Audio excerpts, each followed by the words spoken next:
Olá, muito boa tarde para você que acompanha a programação da TV Câmara. Estamos chegando com mais um boletim legislativo e as informações da Câmara e da nossa cidade. E nesta quarta-feira tem alerta sobre preço dos medicamentos. Levantamento mostra que a diferença de preços entre os genéricos pode ultrapassar 600%. A gente fala também sobre endividamento das famílias, que registrou alta. E você já ouviu falar em fraude nos alimentos? Pesquisa que contou com a colaboração do Ministério da Agricultura e Pecuária do Brasil apontou ao menos 20 alimentos fraudados. E tem mais, por isso eu te convido a continuar aqui com a gente. Após um período de recesso, as sessões ordinárias foram retomadas aqui na Câmara Municipal. E a gente te mostra agora um balanço dos assuntos tratados pelos vereadores nessa terça-feira. Durante a 39ª sessão do ano, os parlamentares apreciaram uma série de documentos, entre requerimentos, indicações e moções. Desses pedidos estavam solicitações realizadas pelos parlamentares à Prefeitura para a realização de serviços de manutenção pública na cidade, como podas de árvores, troca de lâmpadas, limpeza pública, tapa-buraco e ronda policial em alguns bairros. Também tiveram pedidos para agilizar o atendimento médico na saúde. Um dos requerimentos aprovados solicitava a formação da Frente Parlamentar em Defesa dos Direitos do Trabalhador no Serviço Público de São José. Durante o pinga-fogo, momento em que os parlamentares vão à tribuna para debater assuntos de interesse público, os principais temas apresentados foram fiscalização, meio ambiente, gestão pública, esporte, transporte e a perturbação do sossego. Os parlamentares também reforçaram o pedido de moradores que estiveram na Câmara para a realização de uma audiência pública com o objetivo de explicar o projeto que prevê a desapropriação de imóveis na Vila Guarani. As sessões de Câmara são realizadas todas as terças e quintas, a partir das 4 horas da tarde, com transmissão ao vivo. E a gente continua falando sobre o trabalho do Legislativo, porque vereadores realizaram uma reunião com os integrantes do COMUS, que é o Conselho Municipal de Saúde. O encontro foi aqui na Câmara Municipal. O orçamento destinado à saúde em São José dos Campos foi o tema de uma reunião entre o COMUS, o Conselho Municipal que representa a pasta, e a Comissão de Saúde da Câmara. O Conselho pediu a destinação de verba própria para o órgão, algo já previsto em lei federal, mas ainda não colocado em prática na cidade. Segundo o presidente do COMUS, a disponibilidade orçamentária daria mais autonomia e liberdade para a execução das atividades. Então, o que a gente trouxe hoje foi a dotação orçamentária, né, que o Conselho Municipal de Saúde precisa para poder desenvolver o seu trabalho de fiscalização da saúde pública em todos os departamentos hoje de saúde, né, que infelizmente todas as vezes que a gente precisa de alguma coisa, a gente precisa pedir para que a Secretaria de Saúde ou o governo providencie. Então, a gente precisa dessa dotação orçamentária aprovada no LOAS, né, e por isso nós trouxemos hoje para a comissão. O COMUS é um órgão que permite a participação popular na administração e controle das ações de saúde da cidade. Entre as responsabilidades estão a fiscalização e o acompanhamento dos trabalhos realizados na área pelo município. Para o presidente do Conselho, o diálogo com a Câmara é parte indispensável da atuação do órgão. Olha, é um momento onde a gente pode conversar sobre saúde, ver a situação da saúde, né? Então é muito importante que o Conselho Municipal de Saúde e a Comissão de Saúde conversem, né, sempre, debatam a saúde e a gente está sempre aberto a atender, ou até mesmo responder, ou até mesmo vir até aqui para a gente conversar um pouco sobre a saúde pública da nossa cidade. Então é muito importante esse momento de interação entre a Comissão de Saúde, os vereadores e o Conselho. Quando o consumidor precisa de medicamento e busca economia, geralmente ele recorre aos genéricos, né, que costumam ser bem mais baratos que as marcas de referência. E uma pesquisa feita pelo Procon mostrou que a diferença pode chegar a 68%. Essa informação até pode não surpreender, mas olha esse dado. O mesmo levantamento apontou que entre os genéricos a diferença pode chegar a 648%. Praticamente todo mundo que já comprou um remédio na farmácia já passou pela dúvida de escolher entre o remédio de marca ou o genérico. Os genéricos são sempre uma opção mais barata, às vezes bem mais barata. E isso tem uma explicação. O genérico, ele não teve um investimento para descobrir uma molécula, para descobrir um medicamento. Então, simplesmente ele vai lá e copia e ele comprova que ele tem a mesma eficácia, a mesma concentração, a mesma velocidade de absorção. Então, ele não tem esse custo, não tem esse investimento. Como a farmacêutica disse, os medicamentos de referência têm esse valor para bancar todo o estudo que foi feito para a criação da fórmula. Mas o genérico cumpre o mesmo papel. Os laboratórios comprovam que eles são equivalentes, então pode sim haver a troca. Sendo o mesmo princípio ativo, não tem problema algum que a eficácia vai ser a mesma. E uma pesquisa realizada pelo Procon de São Paulo analisou a diferença de preços entre os remédios de referência e os genéricos. Em média, os genéricos ficaram 67% mais baratos que os de marca. Só que é preciso atenção. Entre os próprios genéricos também há variação de preços, e uma variação alta. Segundo o mesmo estudo, um medicamento apresentou uma diferença de mais de 600%. E o medicamento genérico precisa de uma identificação que o de referência não precisa, que é este G amarelo aqui. Todo medicamento testado e comprovado ser equivalente, que vai ser vendido como genérico, precisa de um desses na caixinha. Depois que quebra-se a patente do original, do referência, surge o genérico, surge os similares, só que os similares eles têm uma marca deles. O genérico não, o genérico ele vem na caixinha com G do genérico e somente com o nome do medicamento em si. Para comparar, esse outro remédio é um medicamento de referência e não tem o G. Além do princípio ativo, tem apenas o nome escolhido pelo laboratório que produziu. A diferença de preço que citamos no começo da reportagem existe e é permitida. Segundo o Procon, mesmo que o valor seja maior, é compreensível que o remédio de referência seja mais caro. A gente vê isso com naturalidade, porque é uma questão comercial. Se você tem uma grife, uma marca, você paga mais caro por isso. A questão mais importante não é a grife ou a marca, é o princípio ativo, são os sais. O que o consumidor pode fazer é pesquisar os preços para poder economizar, independente da sua escolha. Um consumidor, acho que qualquer pessoa de bom senso, que preza pelo seu suado dinheirinho que custa ser ganho, ia fazer uma pesquisa e ia comprar o que fosse mais em conta, desde que o princípio ativo fosse o mesmo. Isso, inclusive, é o que eu pratico na minha vida. Eu não vou pagar mais caro, às vezes o dobro do preço, só por causa da marca. Quem compra pode ficar tranquilo. Se o remédio está na prateleira da farmácia, é porque já foi testado e é seguro. De referência ou genérico, ele vai cumprir a função que tem. Pode sim que a segurança é a mesma, a eficácia vai ser a mesma e, assim, com a vantagem de ser bem mais em conta. Essa é mais uma prova que é preciso fazer pesquisa de preço para economizar, né? E por falar em economia, dados da Confederação Nacional do Comércio de Bens, Serviços e Turismo mostra que o número de famílias endividadas em junho chegou a quase 30%. Já o Serasa aponta que a inadimplência atinge mais de 72 milhões de brasileiros. Para quem está com as contas no vermelho, é preciso planejamento para cortar gastos e se livrar das dívidas. As dívidas em excesso podem tirar a tranquilidade de uma família e o Renan sabe muito bem disso. Foi um susto quando percebeu que as contas saíram do controle. Os débitos somavam mais de 50 mil reais. Então o que a gente fez? A gente falou, vamos ver o que está acontecendo.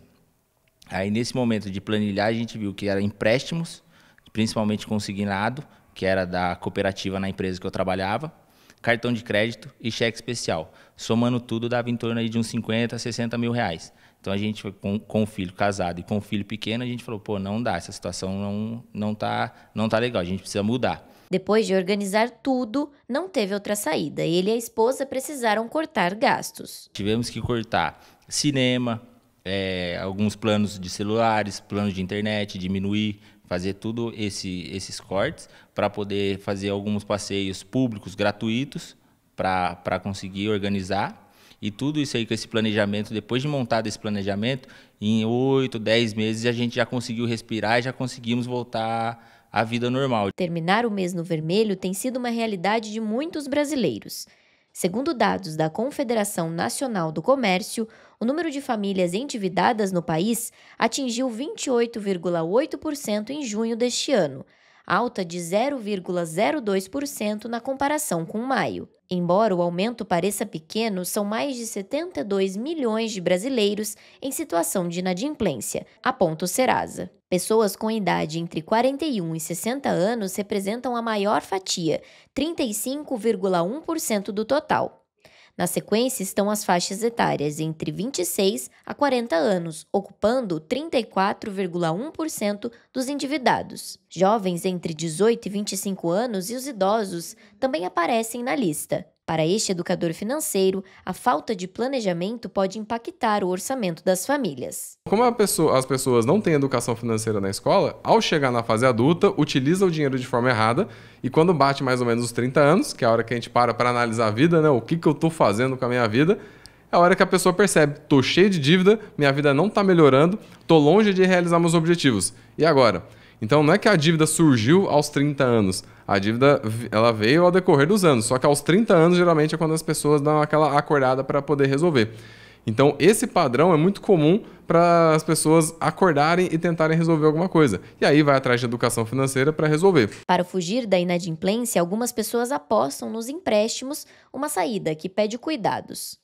Segundo os especialistas, mesmo com a queda na taxa de juros, optar pelo financiamento tem riscos. Então, antes de eu adquirir algum empréstimo, né, alguma coisa do tipo, eu preciso verificar se esse valor cabe no meu orçamento.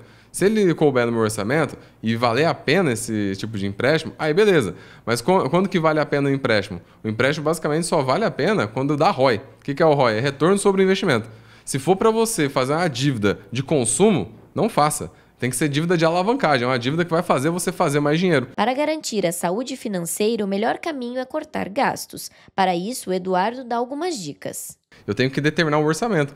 Então, se eu falei que eu vou usar R$ 1.500 em questão para o mercado, é R$ 1.500, eu não vou passar desse valor. Então, a gente sempre coloca um teto de gasto e vai abatendo desse valor. Determinei que eu vou utilizar R$ 1.500 de mercado. Tá, fui ao mercado e gastei 100. Não, eu não gastei 100. Na verdade, eu tenho agora 1.400. Fui ao mercado de novo e gastei 300. Não, eu não gastei 300, agora eu tenho 1.100. E assim por diante. Então, eu vou fazendo de cima para baixo para entender que o meu dinheiro acaba para cada área. E a gente viu aí, né, na reportagem, que muita gente precisa se reinventar para sair da dívida. E o empreendedorismo é uma saída. Se você também entende que essa seria uma alternativa, é bom sempre contar com a ajuda de especialistas, não é mesmo? Aqui no Boletim, toda quarta-feira, tem dicas de analistas no quadro Empreende Sebrae.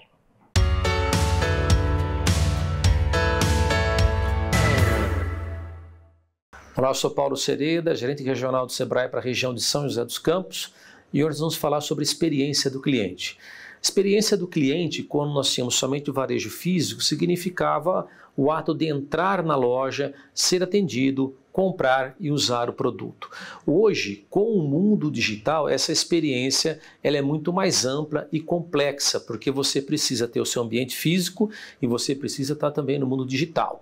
Agora, como é que eu garanto que a experiência vai ser positiva onde quer que eu esteja? Se eu entender o que o meu cliente espera.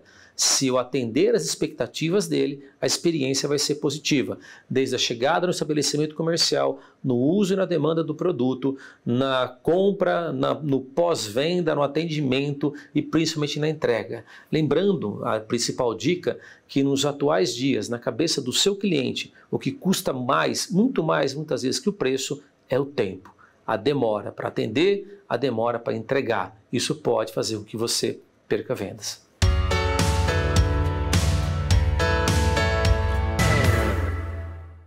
E vamos dar uma olhada nas vagas de emprego disponíveis no PAT. É hora da agenda de serviço.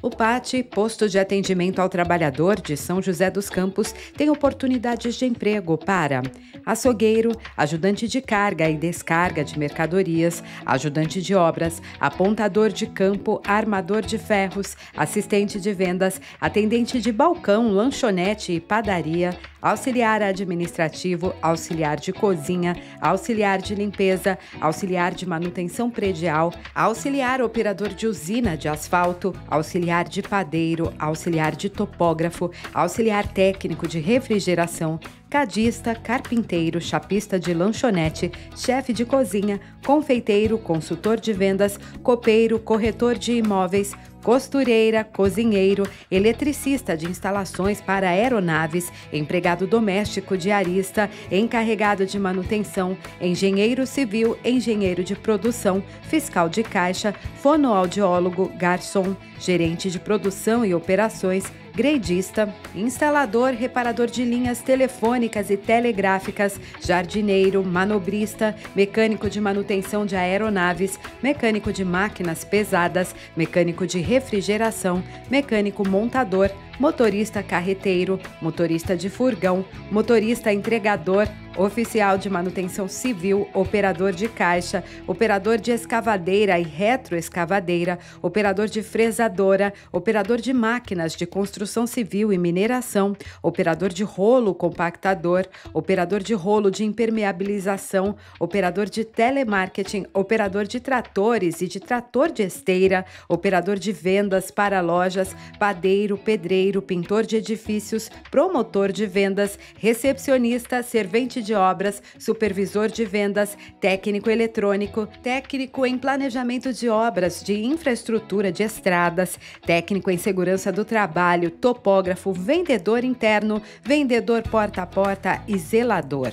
Ainda há vagas para pessoa com deficiência nos cargos de atendente de lojas, auxiliar de limpeza, operador de caixa e operador de telemarketing. Para se candidatar é fácil, é só comparecer ao PAT levando RG, CPF, carteira de trabalho e o cartão cidadão.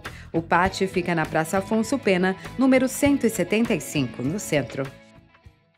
Agora a gente fala de uma situação que pode trazer riscos à saúde, fraude em alimentos. Pois é, seria a adulteração ou acréscimo de substâncias em um determinado alimento, normalmente com o objetivo de obter vantagem financeira. É o caso, por exemplo, de adicionar soja a um hambúrguer de carne bovina.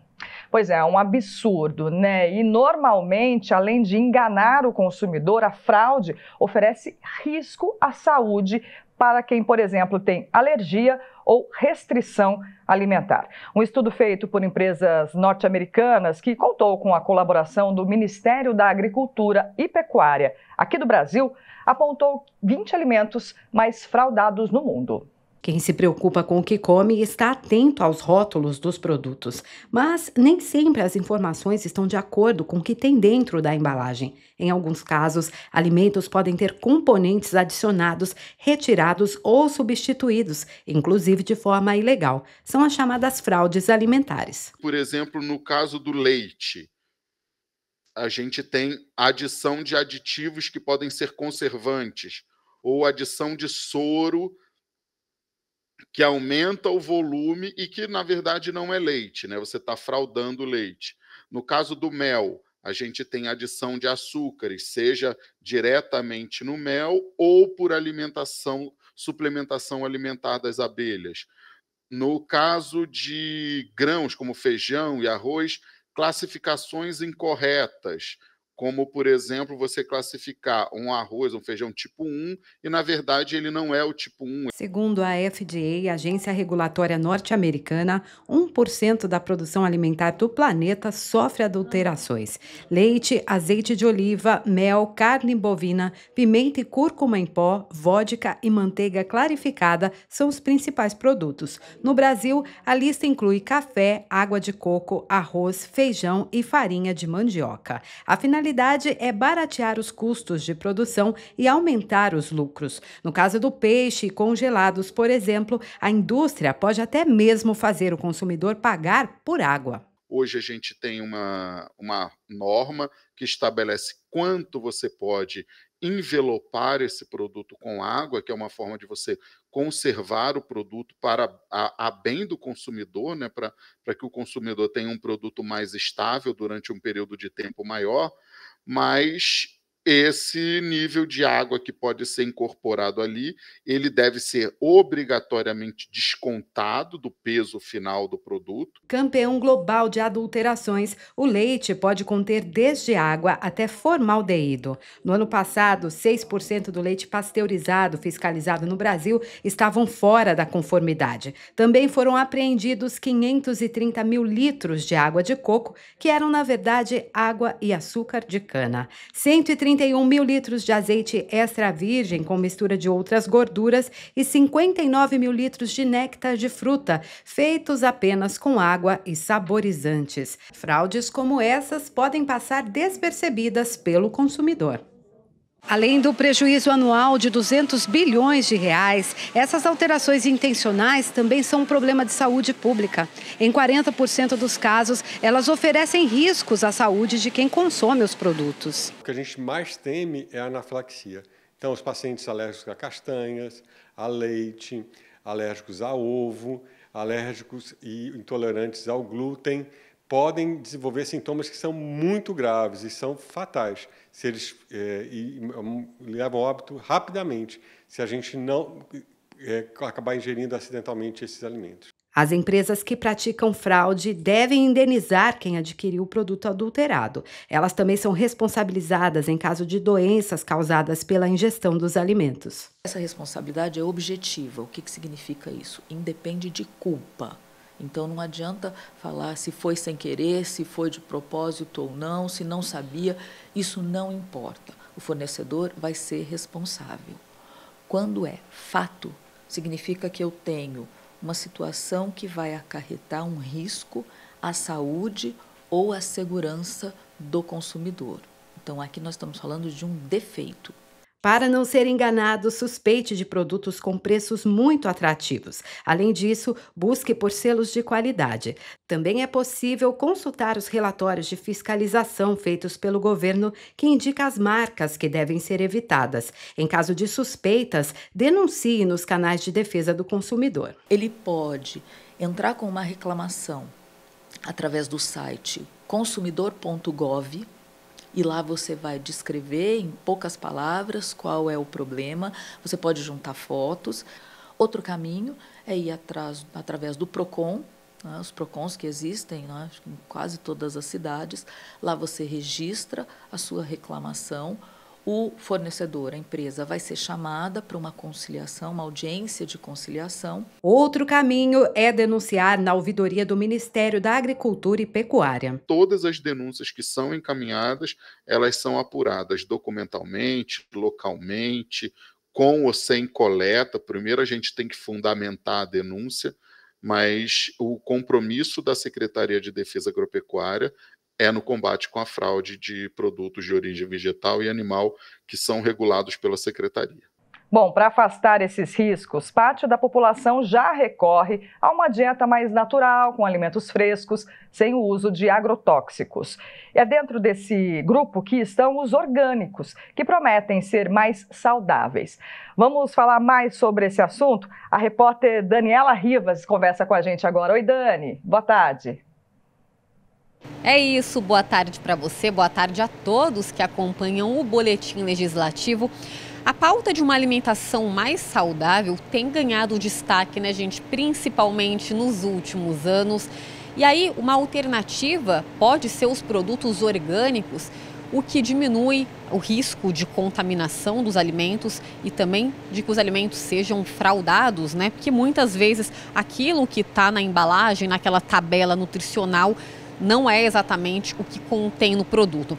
Para falar sobre este assunto com a gente, eu estou aqui ao lado da nutricionista e naturopata Gabi Bueno. Tudo bem, Gabi? Obrigada por ter aceito o nosso convite. É isso mesmo, né? Os orgânicos, eles diminuem esses riscos de contaminação também. Exato, os orgânicos vão trazer para a população muito mais chances de uma alimentação mais saudável, com menos contaminação de agrotóxicos, pesticidas, metais pesados, o que vai diminuir o risco de problemas de saúde no futuro. Gabi, quais são os alimentos que costumam ter mais concentração de agrotóxicos, tipo aqueles top 3? Tá.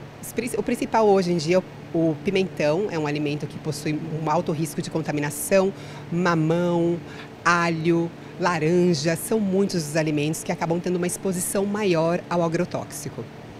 No caso, quem não consegue, de repente, comprar produtos orgânicos, que a gente sabe que ele tem um preço um pouco mais elevado, qual seria a alternativa para essas pessoas? A alternativa é fazer uma boa higienização. Lembrando que só água corrente não vai resolver o problema.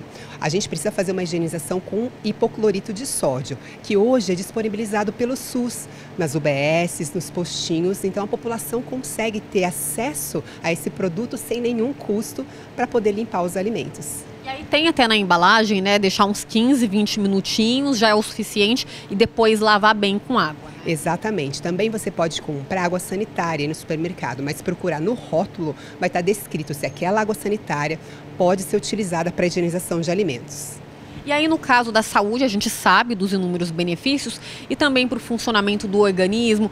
Tudo isso influencia no caso de quando o produto é orgânico, né, Gabi?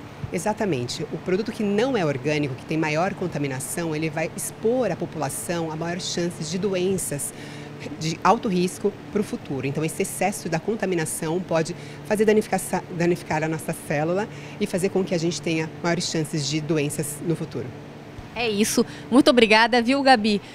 Olha, pessoal, aí as dicas da Gabi foram dadas. A gente gostaria que todos, né, pudessem ter acesso aos produtos orgânicos. Quem sabe um dia estamos aí no caminho, mas a dica da Gabi, que eu acho que a gente tem de reforçar, é que o SUS disponibiliza esse hipoclorito de sódio. Então vá até uma UBS mais próxima da sua casa, no seu bairro.